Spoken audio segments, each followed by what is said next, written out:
Чым здзіўляе і чаго хоча Лукашенка, што за бяда адбываецца ў яго войску, а таксама як былы беларускі міністр зарабляе на чужой крыві. Вітаем, сябры! Гэта наша Ніва і зараз мы ўсё вам раскажам.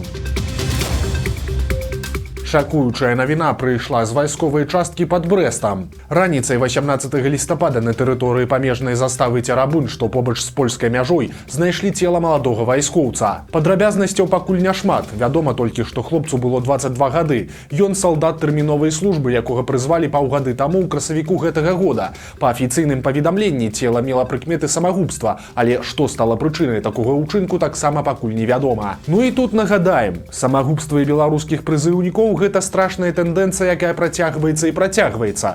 Кожныя пару месяцаў хтосьці салдат тэрміновай службы зводзіць рахункі з жыццём. Паглядзіце самі, толькі ў гэтым годзе самагубствы салдат адбываліся ў сакавіку, чэрвені, ліпені і ў жніўні. І вось цяпер чарговы жудасны выпадак у лістападзе. Агулам жа гэта як мінімум 10-е самагубства ў беларускім войску за няпоўныя 2 гады. Прычым большасць трагедый адбываецца ў памежных атрадах ці на вучэннях, то бок ва ўмовах, калі салдаты атрымліваюць зброю. Але ж чаму так адбываецца, адказу няма, і Лукашэнку гэтае пытанне падобна таксама не цікавіць. Прынамсі публічна ў сваіх выступах на гэтую тэму ён ніколі не выказваўся, і пра нейкія адстаўкі ў войску з гэтай нагоды таксама не паведамлялася. Але ж тым часам у мірнай Беларусі, пра якую так любяць казаць улады, маладыя хлопцы рэгулярна вяртаюцца з арміяй у трунах. Лукашенка працягвае сваю гульню. Сёння ён памілаваў яшчэ адну частку палітвязняў. Гэта 32 чалавекі, імёны якіх пакуль не агучваюць. Але вядома, што гэта 8 жанчын і 24 мужчыны. Як піша прэс-служба Лукашэнкі, усе яны прызналі віну, раскаяліся ў зробленым і хадайнічалі аб памілаванні. 17 чалавек з вызваленых маюць хранічныя захворванні, адзін з'яўляецца інвалідам. І гэта ўжо другое такое памілаванне толькі за гэты месяц. 10 дзён таму па такой жа схеме вызваліўся 31 чалавек. Агулам жа гэта 6-я партыя памілаваных. Пачынаючы з ліпеня, Лукашенка рэгулярна адпускае людзей невялікімі групамі, па 20-30 чалавек. Праўда, тыя, каго ўлада асудзіла на вялікія тэрміны, а таксама вядомыя асобы, такія як Калеснікава, бацька і сын Бабарыкі, Ціханаўскі ці Статкевіч, працягваюць заставацца за кратамі, бо ў той гульні, якую вядзе Лукашенка, гэтыя людзі яго козыры, і ён выкладзе іх толькі тады, калі будзе ўпэўнены, што атрымае ад іх вызвалення нейкі значны, на яго думку, вынік. Чаго ён хоча, Лукашенка і не хавае. Ён прагне сваёй легітымізацыі, то бок каб Захад прызнаў яго прэзідэнтам, а таксама зняцця з Беларусі эканамічных і палітычных санкцый. Цікава, праўда, што Захад пакуль на гэта не рэагуе, затое рэагуюць расійскія чорнасоценскія журналісты і блогеры, якія пачынаюць абурацца, што Лукашенка, маўляў, у чарговы раз пераабуваецца і пачынае так званую шматвектарнасць. Але ж пакуль адны палітвязні выходзяць на волю, сілавікі Лукашэнкі актыўна набіраюць іншых. Затрыманні і суды праходзяць па ўсёй Беларусі амаль штодня. Лукашенка рыхтуецца да будучых выбараў, як да вайны ягоных сілавікоў з беларусамі. Цяпер вучэнні ідуць амаль што бесперапынна. Міліцыя і спецпадраздзяленні трэніруюцца рэагаваць на ўскладненне абстаноўкі ў электаральны перыяд. У перакладзе на чалавечую мову гэта азначае папросту падаўляць пратэсты. Адзін з такіх спектакляў прайшоў у Мінску. Там сілавікі адпрацоўвалі разганяць мітынгі, блакаваць праезную частку і затрымліваць пратэстоўцаў, якія захапілі транспарт экстранных службаў. Прычым праходзіла гэта ўсё ў прысутнасці высокапастаўленых гледачоў. Сам Лукашенка не прыехаў, але ж былі і намесніца кіраўніка яго адміністрацыі Наталья Пяткевіч і дзяржсакратар Рады бяспекі Александр Вальфовіч, а таксама міністр па надзвычайных сітуацыях Вадзім Сіняўскі і старшыня следчага камітэта Дмітрый Гара. Ну а таксама шмат хто яшчэ. Міністр унутраных спраў Кубракоў, само сабой, у сціплай чорнай форме назіраў, як яго падначаленыя вучацца змагацца з уласным народам. Стала вядома, на каго накінуўся лукашэнкаўскі дэпутат і гісторык Ігор Марзалюк з гэтай сваёй прамовай. Вот когда какая-то шваль в Гродно. Аказалася, што ён меў на ўвазе гродзенскую доктарку Алену Стэфановіч. Гэтая 52гадовая жанчына персанаж адыёзны. Яна ураджэнка Узбекістана, якая даўно жыве ў Беларусі і працуе доктарам у гродзенскай бальніцы хуткай дапамогі. Яе муж вайсковы пенсіянер, з якім яны разам выгадавалі 3 дзяцей. Адзін з сыноў стаў вайскоўцам, а другі падтрымлівае маці ў яе барацьбе. Вось, напрыклад, адно з першых з'яўленняў Стэфановіч на публіцы. Гэта пікет перад консульствам Польшчы ў Гродні. Разам з жанчынай трымае лукашэнкаўскі сцяг яе сын Іван.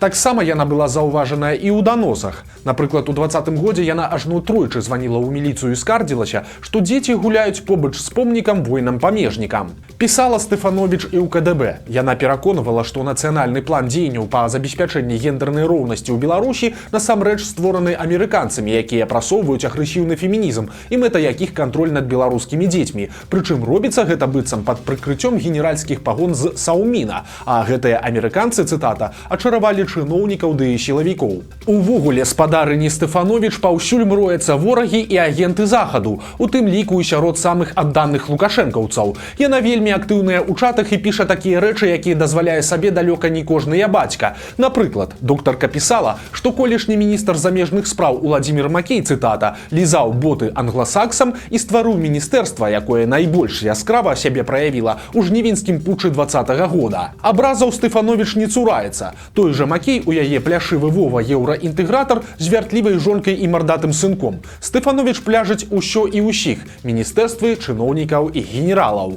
Але робіць яна гэта зусім не ад любові да Беларусі, а якраз такі наадварот. Стэфановіч сябе называе рускай, бо нарадзілася ў СССР. Беларускую мову яна не хоча ведаць прынцыпова і хваліцца, як змушае беларускамоўных чыноўнікаў размаўляць з ёй па-руску і прынцыпова адмаўляецца запаўняць дакументы на беларускай мове. Агулам жа ідэя Стэфановіч занадта маргінальная нават для прыхільнікаў Лукашэнкі, ды і для большасці беларусаў таксама, незалежна нават ад іх палітычнай пазіцыі. А за такія допісы, як у яе, іншага беларуса даўно б упакавалі і асудзілі на вялікі тэрмін. Праўда, сілавікі ды чыноўнікі пакуль што іх церпяць. Адшукаліся брудныя сакрэты былога беларускага міністра. У канцы 90-х, пачатку 2000-х Уладзімір Навумаў быў адным з важнейшых персанажаў у атачэнні Лукашэнкі. Беларускія апазіцыйныя колы і па сёння лічаць, што ён меў дачыненне да знішчэння галоўных супернікаў Лукашэнкі і расчышчаў шлях апошняму да новага прэзідэнцкага тэрміну. Спачатку Навумаў быў кіраўніком службы бяспекі Лукашэнкі, а пасля 9 гадоў займаў крэсла міністра ўнутраных спраў. Пасля адстаўкі ён перабраўся ў Расію, дзе працаваў у дзяржаўнай карпорацыі Растэхналогіі. Потым у адной з камерцыйных фірмаў ён забяспечваў бяспеку дастаўкі тавараў у Паўднёвую Амерыку. Але, мабыць, змяненне геапалітычнай сітуацыі выклікала ў экс-міністра цікавасць да ўласнага бізнесу. Як высветліла каманда Buy Insight з лістапада 23 года, Навумаў стаў уладальнікам 75% долі ў зарэгістраванай у Маскве кампаніі Зорка Фуд. Гэтая фірма гандлюе мясам, збожжам і кармамі, а асноўную дзейнасць вядзе ў так званай ДНР і акупаваным Марыуполі, дзе пагружае свае тавары праз порт горада. Прычым гэты бізнес паспяхова развіваецца пад патранажам акупацыйных уладаў. У гэтым красавіку фірма Навумова атрымала пад Марыупалем гіганцкі надзел зямлі памерам у 12 футбольных палёў. Там былы беларускі чыноўнік і яго партнёры збіраюцца будаваць вялікі харчова-прамысловы комплекс, дзе будуць і рынкі, і склады, і выставачныя залі. Толькі будаўніцтва гэтага праекту абыдзецца ў 20 мільёнаў даляраў. Калі Навумаў быў міністрам, то не саромеўся называць памер свайго штомесячнага аклада. Дык вось сума, якую ён хоча выдаткаваць на той аграмол у Марыуполі, у 100 разоў большая за тую, якую ён зарабіў за ўсе 9 гадоў на чале беларускай міліцыі. Прапаганда выпусціла цэлы серыял пра тое, як Лукашенка ратаваў Беларусь, і ў першай жа серыі дапусціла нахабную хлусню. З 19 лістапада на БТ стаў выходзіць шматсерыйны праект «Час выбраў нас», які распавядае пра 34 гады гісторыі незалежнай Беларусі. Сутнасць яго зразумелая – максімальна славіць Лукашэнку перад выбарамі. Але ж, як заўважыў партал «Зеркала», і тут гэтыя праўладныя дзеячы не змаглі абысціся без фальсіфікацый. Гаворка пра развал СССР і белавежскія пагадненні, які ў 91 годзе ўзгадняў беларускі парламент. Вядома, што тады за захаванне Савецкага Саюза прагаласаваў толькі адзін дэпутат, і цяпер беларусаў пераконваюць, што гэта быў менавіта Лукашенка. На самай справе гэта не так, бо даўно вядома, што супраць тады прагаласаваў шчыры камуніст Валерый Цехіня. А што тычыцца Лукашэнкі, то праўдзівая сітуацыя з ім увогуле камічная. У тыя гарачыя дні ён увогуле не прыходзіў у парламент, ані ў дзень галасавання па белавежскіх пагадненнях, ані ў дзень абвяшчэння незалежнасці 25 жніўня 91 года яго там не было. Хітры Лукашенко вырашыў адсядзецца і ўвогуле не ўдзельнічаць у тых гістарычных падзеях. Ну і яшчэ адзін смешны нюанс. У гэтым праслаўленні начальства прапагандысты забыліся пра адзін важны момант, бо калі б адзіным дэпутатам, які хацеў захаваць СССР, і быў бы Лукашенко, то гэта значыць, што ён фактычна выступаў супраць незалежнасці Беларусі. Мякка кажучы, так сабе нагода для гонару. Курс даляра сёння паставіў сумны рэкорд. Цяпер амерыканская валюта прабіла планку ў 3 рублі і 40 копеек. Гэта чарговы абсалютны максімум. Нагадаем, што ў пачатку гэтага года даляр каштаваў 3 рублі і прыкладна 18 копеек.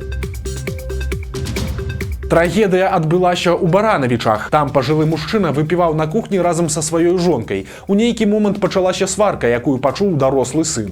Ён выйшаў на кухню і зрабіў заўвагу бацьку, папрасіўшы не абыходзіцца так груба з маці. Гэта стала падставай для новага канфлікту. Цяпер ужо паміж мужчынамі. Пенсіянер схапіў са стала нож і 3 разы ударыў сына ў грудзі. Раны аказаліся смяротнымі, і хлопец сканаў на месцы. Яго бацьку затрымалі, і цяпер агрэсара чакае крымінальная справа.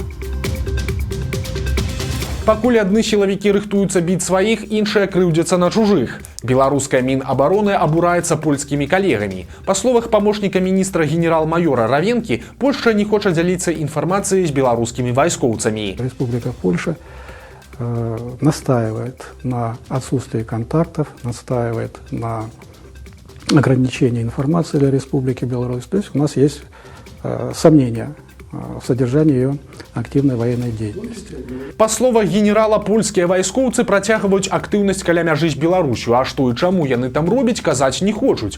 Але ж незразумела, што так здзіўляе лукашэнкаўскага сілавіка, бо пасля лютага 22 года, калі расіяне пайшлі з Беларусі на Кіеў, з беларускага боку, на жаль, можна чакаць усяго чаго заўгодна, у тым ліку і найгоршых сюрпрызаў. Чаму разводзяцца беларусы? Як расказала суддзя Вярхоўнага суда Вера Кругава, самай частай прычынай разводаў у Беларусі з'яўляецца зусім не грошы, а розныя погляды на жыццё.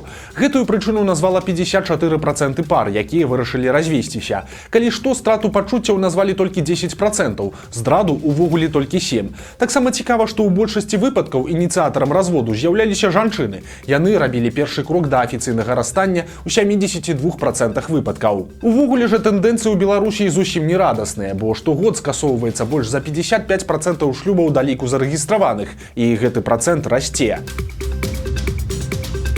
Вось такія навіны серады. Падпісывайцеся на канал, стаўце лайкі альбо дызлайкі і выказвайце заўвагі ў каментарах. І, канешне, чытайце нашу Ніву, глядзіце нашу Ніву і любіце Беларусь. Сустрэнемся заўтра.